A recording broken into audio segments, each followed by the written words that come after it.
Hello. Okay, this episode of the Emotions of Faith, we're going to be talking about a woman who, well,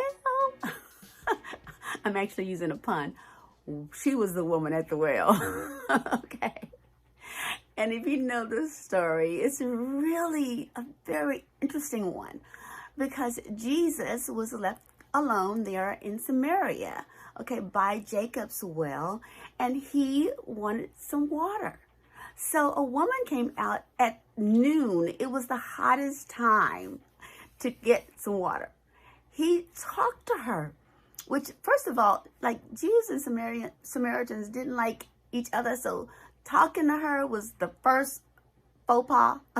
The second faux pas was that he knew that he would be ceremonially, I'm saying the word, but he would not be clean if he drank from her vessel, because she was an unclean woman, okay, had 5 husbands, and the one she was with was not her husband, all right?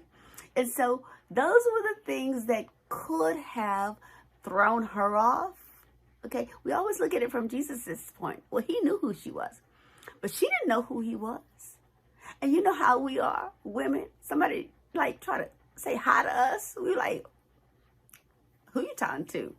Okay, really? So her emotions could have been like first skeptical, like, or maybe even a little bit like, what?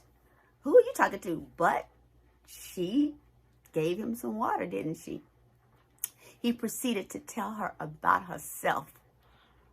And she's thinking, you know, I've heard about Messiah that's going to come, and he's going to tell us all these things. And Jesus says, I am he. And she was like, ah, what? You know, I can just see, you know, like holiness, you know, Pentecostal. Hey, we're all Baptist-costal. Okay, that's all right.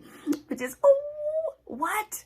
And she ran to the town and she told everybody she could find, come to the well, come to Jacob's well, because the Messiah is there. He told me all about myself. This is important. We know Jesus knew that she had 5 husbands. Count them. 1, 2, 3, 4, and 5 husbands. And yet she was not with any of those husbands. We don't know what happened to them.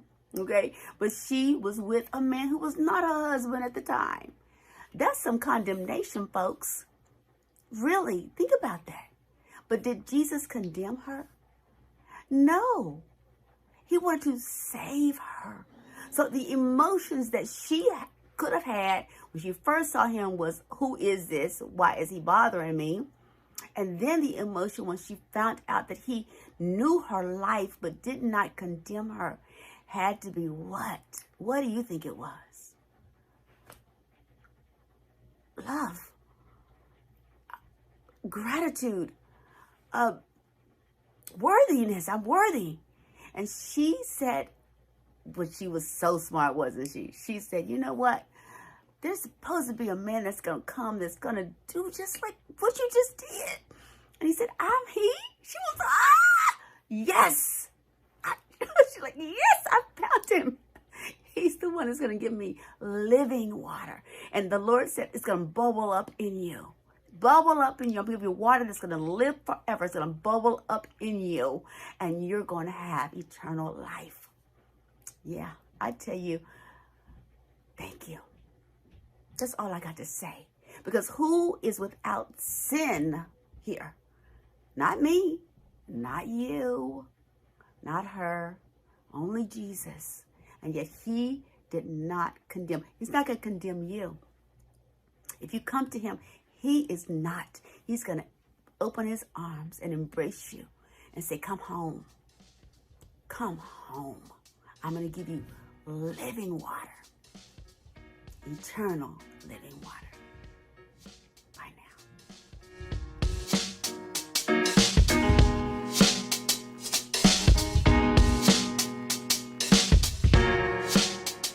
Oh, shucks.